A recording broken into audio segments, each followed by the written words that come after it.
예수 그리스도의 이름으로 간절히 기도합니다. 아멘. 할렐루야.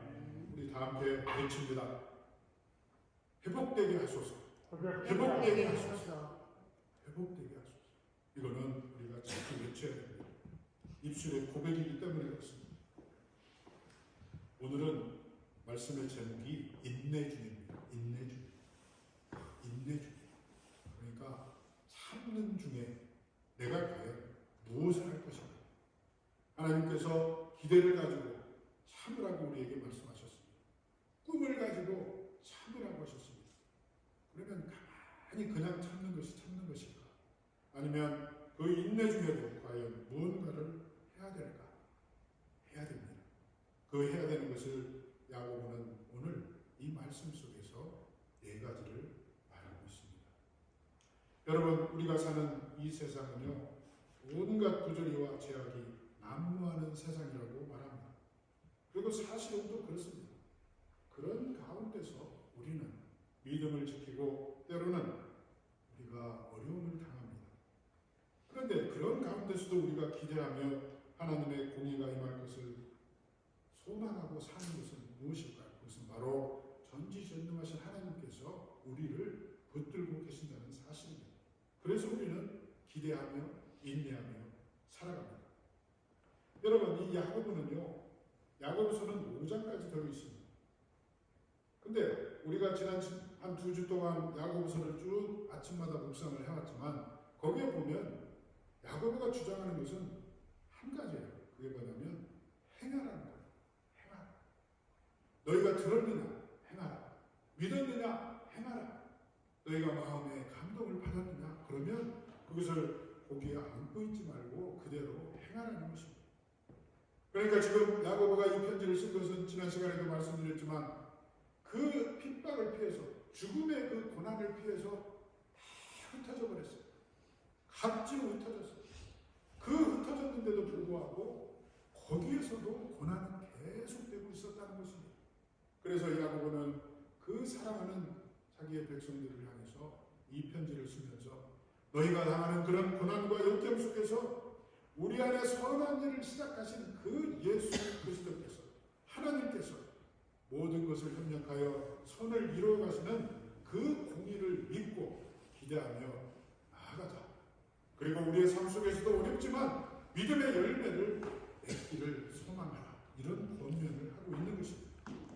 그런 야고보가 말씀을 마무리하면서 이 5장 맨 마지막 부분입니다. 마무리하면서 그 열매를 맺는 행동에 대해서 말을 하고 있는 것입니다. 그러니까 그 인내 가운데 가만히 그냥 있으면서 인내하는 게 물론 그것도 인내입니다. 그렇지만 여기에서 말하는 인내는 조금 더 적극적인 행동의 인내를 말하고 있다는 것입니다. 무슨 이야기를 제가 먼저 합니다. 어떤 아이를 가진 남편이 있어요. 그래서 아내가 부엌에서 열심히 일하면서 그 남편에게 부탁합니다. 여보, 애를 좀 봐줘요. 내가 지금 뭘 하고 있으니까. 이렇게 얘기합니다. 그러니까 이 사람은 알았어 하면서 애를 가만히 쳐다보고 있어요. 아무것도 안 해. 그냥 애를 보고만 있어. 그래서 아니 그 애 지금 저기 막 기어가잖아요. 좀 보세요. 그러니까. 아니 당신이 보라고 해서 내가 지금 쳐다보고 있는 거야. 이러는 거예요. 애를 보라고 했더니 그냥 애를 보고만 있어. 이것은 굉장히 소극적인 응답입니다. 하나님께서 원하시는 것은 그것을 원하시는 게 아니에요. 인내하라는 것은 인내 가운데 그 애를 보라고 해서 애를 가만히 쳐다보는 그런 상태가 아니라 그 인내 가운데도 생각하면서 하나님이 원하시는 그러한 일을 우리로 하여금 하라는 거예요. 또 하나 더 얘기할까요? 여보, 저 눈부시니까 커튼 좀 치세요. 그랬더니 이 남편이 무슨 이 파리채 같은 거 가서 커튼을 툭툭 치더래. 커튼 치라고 하니까 커튼을 툭툭 치고 있더래. 이것은 우스갯소리로 그러지만 그런 사람이 있어요. 그것은 아주 소극적인 것입니다. 그리고 또 어떤 사람은 또 그런 얘기 했어요. 여보, 나가면서 문 좀 닫고 가세요. 그랬더니 이 사람이 문을 닫고 그냥 머리로 뒤집어면서 나가려고 해요. 문을 닫고 나가라고 했다고. 그게 말이 됩니까? 여러분, 이것은 우스갯소리를 했지만 우리의 신앙 가운데서도 하나님께서 인내하라고 했다서 아무것도 않고 있는 것은 그건 하나님이 원하는 인내가 아닙니다. 여러분, 그러므로 이 아내가 남편에게 애를 보라고 했을 때 그 능동적인 애를 보는 것은 무엇일까요? 그것은 바로 아기를 돌봐주고 또 때에 따라서는 주변 정리도 아이가 다치지 않도록 주변 정리도 하면서 때로는 애가 지저분해지면 애를 씻기기도 하고 또 기저귀도 갈아주고 이러는 것이 바로 능동적인 애를 보는 방법이듯이 우리의 삶 속에서도 하나님께서 말씀을 주시고 감동을 주시고 또 기도 가운데 찬양 가운데 하나님의 그 능력이 임했다고 믿는다면 우리는 신앙생활 가운데서도 인내하는 가운데서도 우리가 해야 될 일을 찾으면서 하는 그런 능동적인 신앙인들이 되시길 바랍니다. 자, 오늘 말씀 안에서 그러면 과연 야고보가 이 말씀 속에서 인내 가운데 해야 되는 성도의 네 가지 능동적인 행동이 무엇일까 하는 것입니다. 화면을 통해서 우리가 함께 읽어보겠습니다. 그 네 가지가 무엇인가? 자, 첫째, 함께 있습니다. 시작. 섣부른 행동이나 말에 행함에 신중해야 합니다. 둘째, 먼저 기도하고 아뢰고 묻는 삶을 살아야 합니다. 셋째, 삶이 힘들고 지쳐있는 이웃에 관심을 갖고 돌보아야 합니다. 마지막으로 특별히 영적으로 낙심한 사람들을 되돌려야 합니다. 이것입니다. 그러니까 야고보가 오늘 말씀 속에서 우리에게 요구하는 능동적인 인내 중에 해야 될 성도의 일은 바로 이 네 가지입니다. 바로 이 네 가지. 그 첫 번째가 바로 12절에 나옵니다. 여러분 12절에 보세요. 12절에 보면 뭐라고 되어 있습니까? 내 형제들아 무엇보다도 맹세하지 말지니 이렇게 말합니다. 이것은 바로 섣부른 말과 행동을 금하라는 겁니다. 맹세하지 말라고 해서 뭐 특별히 내가 이 일을 모으면 맹세한다 이게 아니라 우리 입술로 하는 행동, 우리 입술로 하는 행위 이것에 조심하라고 그러는 것입니다. 그러니까 야고보가 우리에게 그 어려운 일을 당하고 힘든 일을 상황 가운데서도 하나님의 공의를 기다리며 인내하라고 했던 그 야고보가 이번에는 어떤 상황 속에서도 그런 상황 속에서도 섣부른 맹세나 약속을 하지 말라고 명령하고 있습니다. 왜 그럴까요?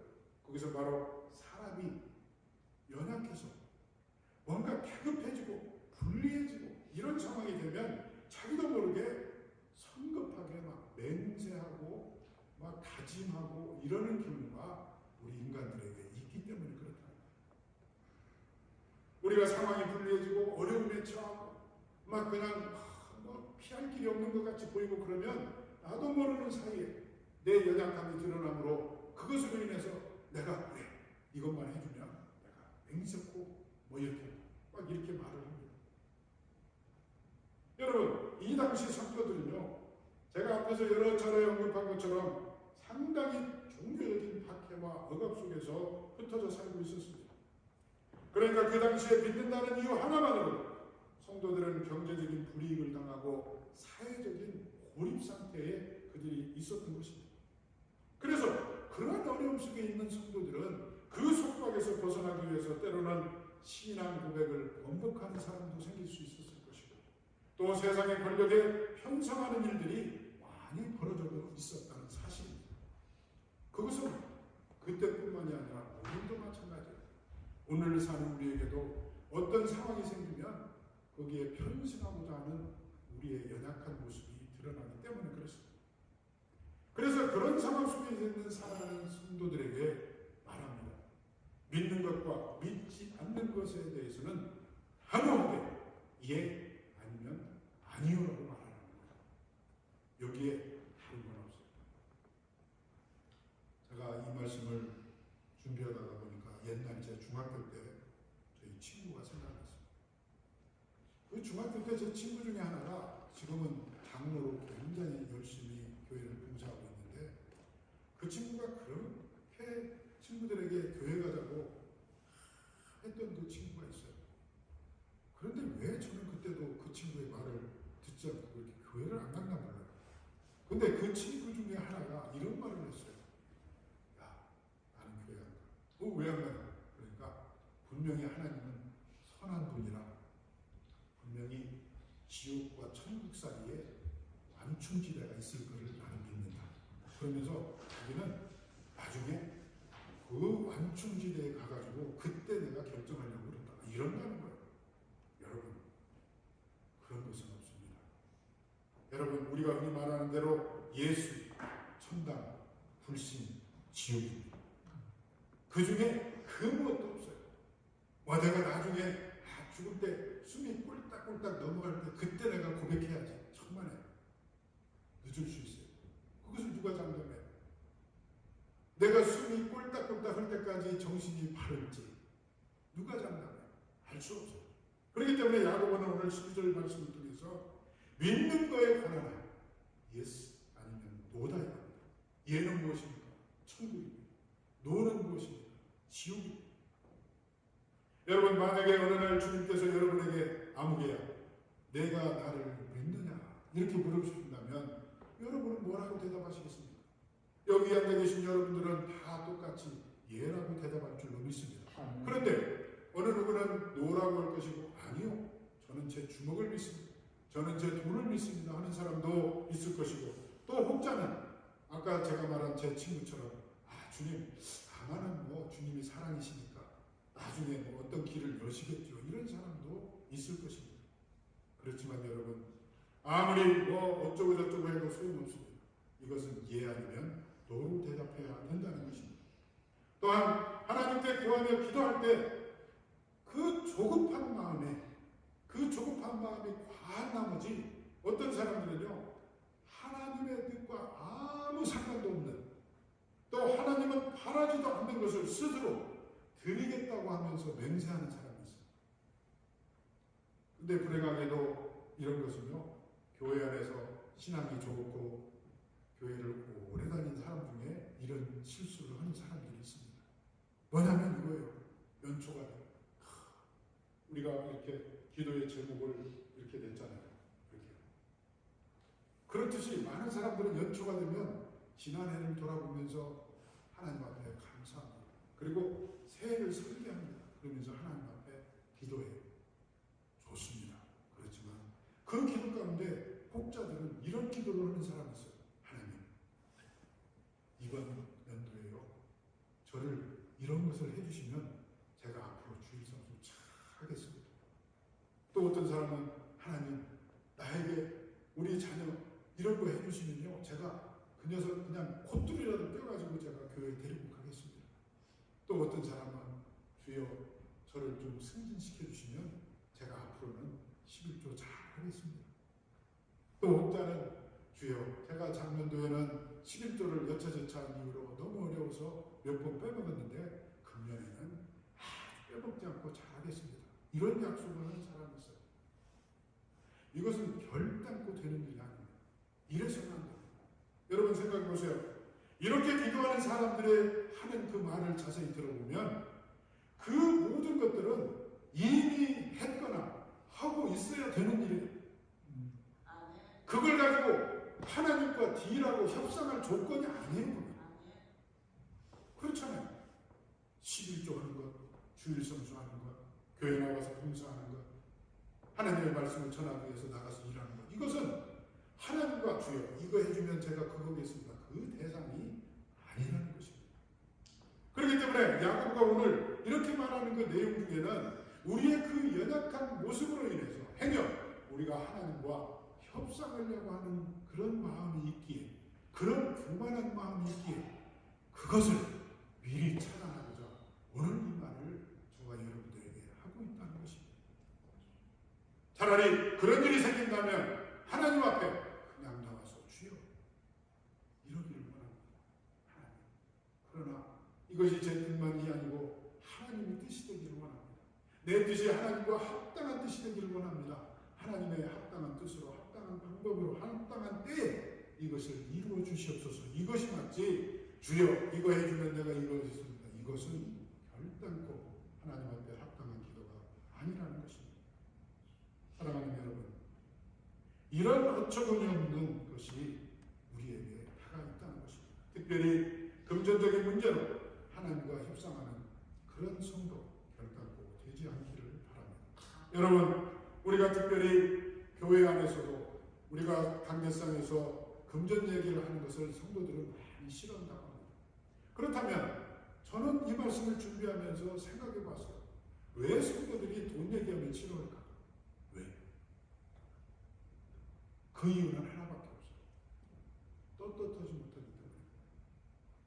하나님 앞에 떳떳하지 못해서 우리가요, 부모한테 찾아갈 때도요, 부모한테 용돈도 매달 잘 드리고 부모한테 뭐 때에 따라서 뭐 잘한 그 자녀는요, 아빠 엄마 하면서 가서 막 안기고 해요.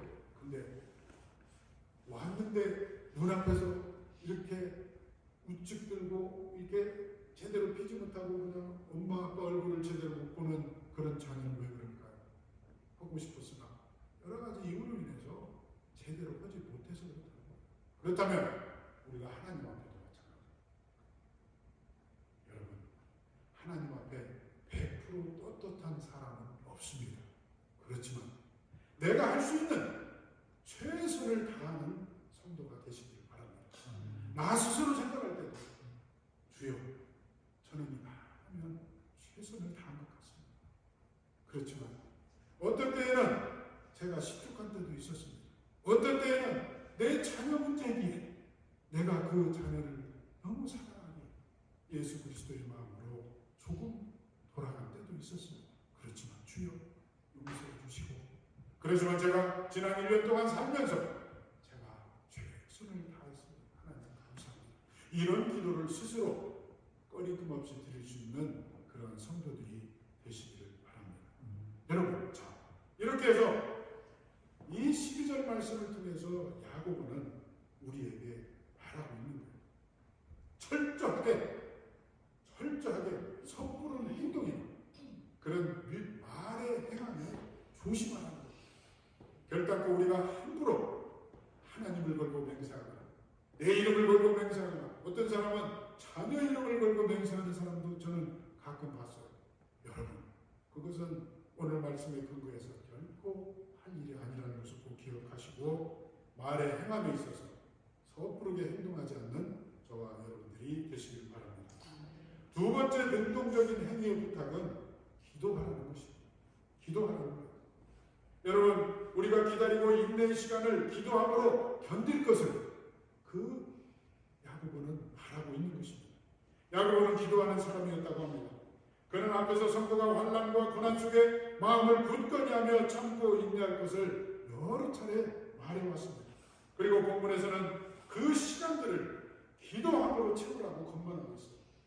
가만히 그냥 있는 것이 아니라 그 시간을 하나님 앞에 기도하는 시간으로 채우라는 거예요. 그래서 14절 말씀해 보세요. 거기 보면 너희 중에 고난당하는 자가 있느냐 그는 기도할 것이요 즐거워하는 자가 있느냐 그는 찬송할 것이라고 했습니다. 그러니까 고난과 환난 중에 기도하라고 말하고 있습니다. 또한 두 번째는 14절에 병들었을 때 기도하라는 것입니다.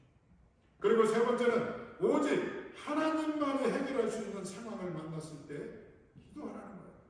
여러분, 그 얘기는 17절에 나옵니다. 17절에 보면 뭐라고 했습니까? 엘리야는 우리와 성정이 같은 사람이로되 그가 비가 오지 않기를 간절히 기도한즉, 이렇게 말합니다. 여러분, 비를 오게 하고 비를 오지 않게 하는 것은 하나님의 소관입니다. 그러니까 우리가 살다가 내 힘으로 도저히 할 수 없는 일을 만나면 다른 생각하지 말고 하나님 앞에 기도하라는 거예요. 그러니까 야고보가 이 세 가지를 말하는 것은 우리로 하여금 고난당했느냐 그러면 기도해라. 그리고 병들었느냐 기도해라.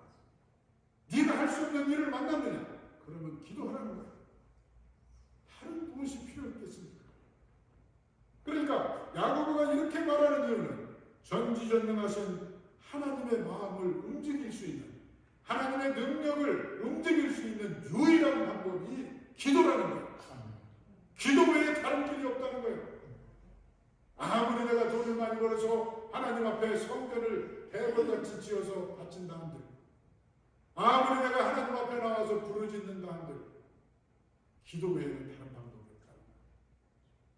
바로 이 이야기를 야고보는 이 말씀을 통해서 하고 있습니다.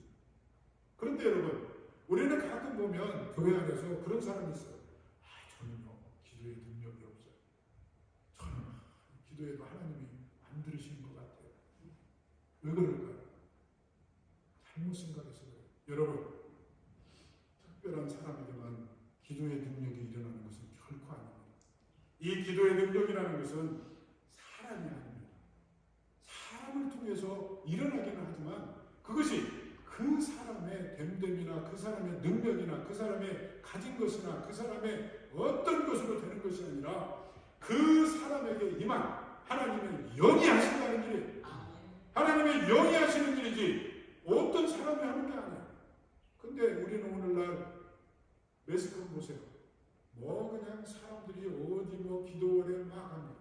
여러분 물론 찾아가서 기도하는 것은 좋지만 그 사람을 우상화하지 마세요.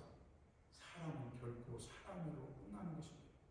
여러분 사사기 14장에 보면요 우리가 잘 아는 삼손의 이야기가 나옵니다.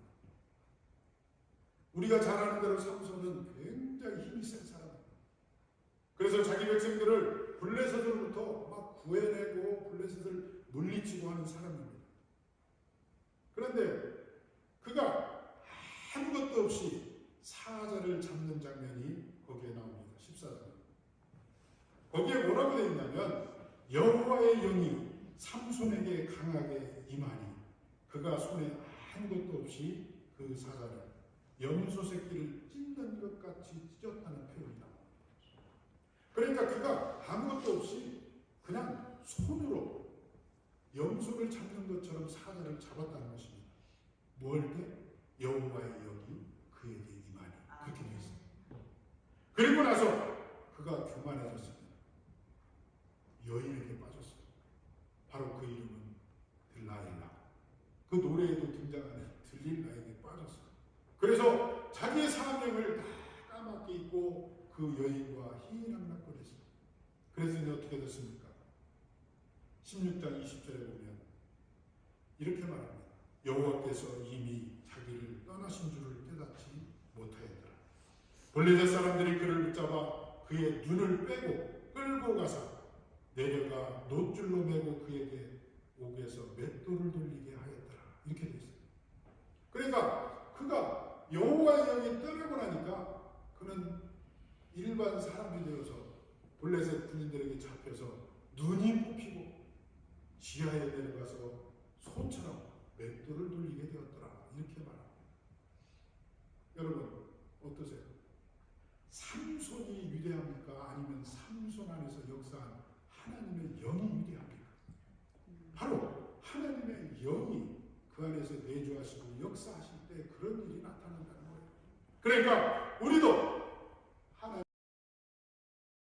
말을 들어서 쓰신다면 우리도 삼손과 같은 삶을 살 수도 있다는 것입니다. 그리고 나서 그가 나중에 여러분 이런 말을 했어요. 삼손이 여호와께 부르짖어 이르되 주 여호와여 구하옵나니 나를 생각하옵소서. 하나님이여 구하옵나니 이번 밤 나를 강하게 하사 나의 두 눈을 뺀 블레셋 사람들에게 원수를 단번에 갚게 하옵소서. 이렇게 말했어요. 그러자 그 하나님께서 그 삼손을 다시 들어서 쓰시기 시작하니까 그 두 손에 붙어있던 그 큰 기둥이 무너져서 그 사람들이 다 죽었다고 되어 있습니다. 그리고 나서 말하기를 삼손이 죽을 때 죽인 자가 살아있을 때 죽인 자보다 더 많아. 여러분 그렇습니다. 삼손이 다시 기도하며 간구했더니 회복되어서 하나님의 영광을 드러낸 것입니다. 그러니까 이 기도의 능력이라는 것은 사람에 의해서가 아니고 영원한 하나님의 영이 임하느냐 떠났냐 하는 문제라는 것입니다. 그런 의미로 본문은 이렇게 말합니다. 엘리야는 우리와 성정이 같은 사람이로되 이렇게 말합니다. 그러니까 엘리야가 기도를 했을 때 3년 6개월 비가 오지 아니하고 다시 기도했을 때 비가 내려서 열매를 맺었다는 이 이야기를 야고보가 여기에 한 말은 그런 능력을 바란 것은 엘리야지만 그 엘리야를 들어쓰시는 하나님의 영이 그 일을 하셨다고 고백하고 있다는 것입니다. 사랑하는 여러분, 우리도 기도하고 있습니다. 그 기도가 하나님의 뜻에 합한 기도가 된다면 그 기도를 이룰 이루시기 위해서 나를 사용하실 수도 있고 또 그 누군가를 사용하셔서 그 기도를 이루시는 것을 믿으시기를 바랍니다. 그래서 이처럼 야고보는 기도하고 하나님께 아뢰므로 영적인 체험하기를 바랬던 것입니다. 특별한 사람만 능력을 체험하는 것이 아니라 누구든지 하나님께 아뢰고 기도하면 특별한 사람이 될 수 있다는 것을 이 말씀을 통해서 우리에게 말하고 있는 것입니다. 그러므로 고난 중에 인내하고 있는 성도가 취해야 될 능동적인 행위는 바로 기도라는 것입니다. 그러면서 야고보는 특별히 질병의 치유를 위해서 교회 지도자들과 믿음의 동역자들에게 중보 기도를 부탁할 것을 권면하고 있습니다. 그 이유는 하나님의 공동체가 서로를 가족으로 받아들이고 하나 되기를 원하기 때문에 그렇습니다. 그렇게 함으로 성도들이 서로의 짐을 함께 나누어 지고 또 주님의 명령인 사랑의 법을 성취하는 기회로 삼기를 원해서 그랬던 것입니다. 이런 공동체가 되기 위해서 서로의 다름을 인정하고 또 믿어주고 개인적인 비밀을 지키며 오직 하나님께 아뢰며 기도를 해야 되는 것입니다. 여러분, 그렇지만 우리 공동체 안에는요, 나의 치부를 드러내면서까지 기도를 부탁하기를 굉장히 어려워하고 싫어합니다. 특별히 현대인들이 그래요. 그냥 나의 그 뭐 좀 드러내고 싶지 않는 그런 것들은 말하기 싫어요. 혼자 기도하고. 그렇지만 여러분, 오늘 이 야고보의 말을 보면 그런 일이 있을수록 우리가 함께 드러내고 함께 기도하라는 것입니다. 그러나 다만 여기에 한 가지 조건이 붙는데 그건 뭐냐면 그런 기도의 부탁을 받은 교회 공동체나 지도자들은 그 비밀을 지켜야 된다는 거예요. 여러분들은 2주 전에 저에게 이 금년도 기도 제목을 주셨습니다. 제가 부임해서 지금까지 이 기도 제목은 그 누구에게도 말한 적이 없습니다. 오직 나와 하나님과 이 기도의 제목을 낸 성도만이 알고 기도를 합니다. 그리고 12월이 다가오면 그것을 다시 점검하면서 나눠드립니다. 그렇기 때문에 사랑하는 여러분들이요, 혹시라도 기도 부탁을 하고 싶으나 나의 그 자존심 때문에 나의 그 치부 때문에 그러지 못한다면 안심하시고 저에게 기도의 제목을 주신다면 저는 비밀을 딱 지키고 끝까지 하나님 앞에 기도를 해드리겠습니다. 이처럼 우리 교회는 그런 면에서 보면 상당히 진보된 교회입니다. 그래서 야고보가 말하는 것처럼 질병이 있을 때, 몸이 아플 때, 특별히 기도하고 싶을 때 함께 우리가 기도하는 그런 공동체로 남으시길 바랍니다. 자, 마지막으로 능동적인 행위의 부탁은 진리에서 떠난 지체를 돌아보라는 것입니다. 여러분, 15절에 보세요. 믿음의 기도는 병든 자를 구하리니 주께서 그를 일으키시리라. 혹시 죄를 범하였을지라도 사하심을 받으리라. 여러분, 이 말씀을 자의적으로 해석해서 오해하시기 마시기를 바랍니다. 믿음의 기도를 통해서 하나님으로부터 죄사함을 받는다고 했습니다.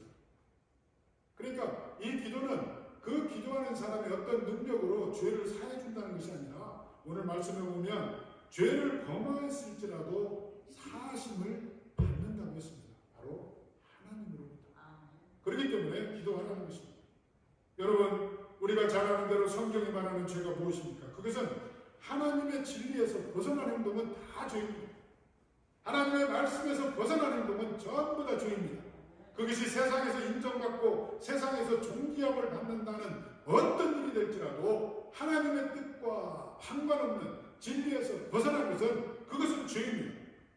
우리가요, 성경 속에서 그 원어에 보면 가장 많이 쓰이는 단어가 하타라는 단어를 죄로 쓰고 있습니다. 그것은 원뜻이 관역에서 벗어나다라는 뜻입니다. 그러니까 이 죄라는 것은 하나님의 뜻에서 벗어나는 것은 전부 죄라고 말할 수 있는 것입니다. 그러니까 우리 연약한 사람들은요, 우리는 그것을 알면서도 죄를 짓는 경우가 너무 많잖아요. 왜 그럴까요? 그것은 바로 우리가 연약해서 그렇습니다.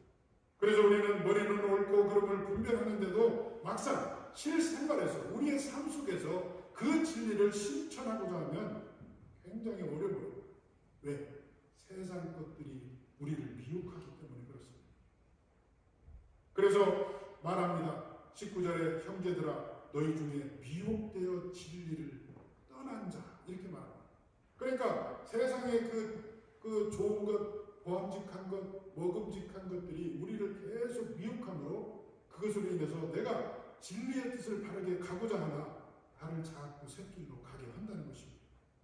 그래서 그런 우리의 지체들이 있을 때 그를 돌아서게 하는 것이 바로 인내 가운데 우리가 할 일이라고 야곱은 우리에게 말하고 있다는 겁니다. 중요한 일이에요. 여러분, 우리 주변에 자세히 보면 그런 사람들이 많이 있습니다. 그래서 우리가 이 야곱의 말처럼 그 사람들을 돌아서게 하는 것은 굉장히 중요한 일입니다. 왜 그럴까요? 오늘 20절 말씀해 보세요. 너희가 알 것을, 이렇게 말합니다. 그러면서 미혹된 길에서 돌아서게 하는 자가 그의 영혼을 사망에서 구원한다고 되어 있습니다. 영혼을 사망에서 구원하는 일이 바로 그런 사람을 돌아서게 하는 일이라는 것입니다. 여러분, 그러니 우리가 그런 낙심한 자, 진리에서 벗어나서 돌아오지 못하는 자를 돌아오게 하는 일은 굉장히 중요합니다. 그리고 그 진리에서 벗어나서 지금 다른 길로 가고 있는 자들은요, 스스로 돌아오고 싶어도 굉장히 어려워요. 바로 우리의 손길이 필요하다는 것입니다. 여러분, 구원의 방주를 생각해 보세요. 만약에 그곳에 우리가 탔습니다. 그런데 그 구원의 방주를 타지 못하고 옆에서 헤엄치면서 애쓰는 성도가 있어요. 그 성도를 어떻게 할까요? 바로 우리가 손을 내밀어서 그를 구원의 방주 안으로 끌어들여야 그는 구원의 방주를 탈 수 있다는 거예요. 스스로 타기는 굉장히 어렵습니다. 그렇기 때문에 사랑하는 여러분들이요, 우리 주변에 낙심한 자 있습니까? 진리에서 벗어난 자가 있습니까? 특별히 우리의 가족 중에 내 사랑하는 아내, 남편, 자녀 중에, 형제 중에 그런 사람이 있다면 얼마나 안타까운 일입니까? 그래서 붙는 한 해 동안에는 우리가 인내하는 가운데 내 주변에 있는 낙심한 자들을 향해서 손을 내밀 줄 아는 그러한 우리들이 되기를 간절히 소망합니다. 오늘 말씀을 정리하며 뵙겠습니다. 앞에서 우리는 인내 중에 해야 할 믿음의 행위를 살펴보았습니다. 그 첫 번째는 섣부른 행동이나 말의 행함에 신중해야 된다고 했습니다. 두 번째는 먼저 기도함으로 아뢰고 묻는 삶을 살아야 한다고 했습니다. 세 번째, 삶에 힘들고 지쳐있는 이웃의 관심을 갖고 돌아봐야 된다고 했습니다. 마지막으로 특별히 영적으로 낙심한 사람들을 되돌려는 일에 최선을 다해야 된다고 했습니다. 그렇다면 이런 믿음의 행위를 하려면 우리는 무엇을 준비해야 될까? 우리는 과연 그런 손을 내밀고 하려면 과연 나는 무엇을 준비해야 될까? 그것은 무엇보다도 우리가 먼저 하나님의 진리로 무장이 되어 있어야 된다는 것입니다. 아멘. 내가 진리로 무장이 되어 있지 않으면 그 손을 붙잡고 나도 그 사람과 같이 빠질 수가 있다는 거예요. 그렇기 때문에 특별히 사랑하는 여러분들이요, 우리는 금년 한 해 동안 그러한 일을 하기 위해서는 내가 먼저 진리로 무장하시는 저와 여러분들이 되시기를 바랍니다. 그리고 복음의 진리를 바탕 위에서, 그 진리의 바탕 위에서 성령의 열매를 함께 맺어가는 그런 한 해가 되어야 될 줄로 믿습니다. 여러분, 특별히 우리가 교회 안에서 성도 관계 속에요, 그런 일이 있을 수 있어요. 아주 피상적으로 그냥 교회 나오면 아이고 오셨네요, 안녕하셨어요, 잘 지내셨어요, 혹은 예배 드리고 교제하고 파하면 일주일 동안 한 번도 그 사람 생각할 필요도 없고, 한 번도 만날 필요도 없고, 한 번도 전화할 필요도 없는 것이 현대 교인들입니다. 여러분, 그런 신앙생활을 해서 어떻게 나의 문제를 누구한테 아뢰고, 내가 또 어떻게 저 사람이 어떤 처지에 있을까, 저 사람이 어떤 힘든 일이 있을까 알 수가 있겠어요? 아니요. 우리는 관심을 가져야 돼요. 관심을 갖고 그 사람의 표정, 그 사람의 말투, 그 사람의 모습을 보면서 어떤지 알아봐야 돼요. 그러기 위해서는 카톡이라는 것도 있고, 또 요즘 현대 매체들이 얼마나 좋은 게 많아요. 그런 것을 이용해서라도 서로에게 관심을 갖는 저와 여러분들이 되시길 바랍니다. 여러분, 함께 인내하며 기도할 수 있는 공동체가 있다는 것이 얼마나 큰 복입니까? 이 이웃사랑교회가 이 자리에 서 있다는 이 자체가 우리에게는 복 중에 복이라는 것입니다. 그런 축복 가운데 있는 우리들이 인내하면서 앞에서 야고보 말한 그 네 가지 인내 가운데 우리가 행할 일을 충실하게 해가고, 무엇보다도 내가 먼저 손 내미는 내가 먼저 진리로 무장하고 단단해져서 누군가를 끌어올릴 수 있는 그런 지경에 이르기까지 잘하시기를 예수 그리스도의 이름으로 축원합니다. 기도하겠습니다. 할렐루야. 하나님 감사합니다. 오늘 야고보를 통해서 우리가 인내 가운데 해야 될 일을 말씀해 주시니 감사합니다. 아버지, 우리의 말에 행함에 섣부름이 없게 하여 주시옵소서. 우리가 하나님 앞에 먼저 기도하고 아뢰는 삶을 살게 하여 주시옵소서. 특별히 삶에 지치고 힘들어하는 내 이웃을 관심을 가지고 돌아보게 하시고, 특별히 진리를 벗어나 다른 길을 가고 있는 그 성도들에게 내가 손을 내밀 수 있는 마음의 여유도 허락하여 주시옵소서. 아버지, 그 일을 위해서 먼저 내가 진리로 무장해야 되겠사오니 아버지가 내가 먼저 진리로 무장될 수 있도록 하나님께서 복의 복을 더하여 주시옵소서. 지금은 우리 구주 예수 그리스도의 은혜와 하나님의 크신 사랑과 성령의 감동, 감화, 역사 충만하시니 진리로 무장하기로 다짐하고 다짐하며 인내 가운데 행동해야 될 네 가지를 모인 사랑하는 성도들과 온라인상에서 함께 예배하는 모든 이들에게 지금으로부터 영원토록 함께 계실지어다. 아멘.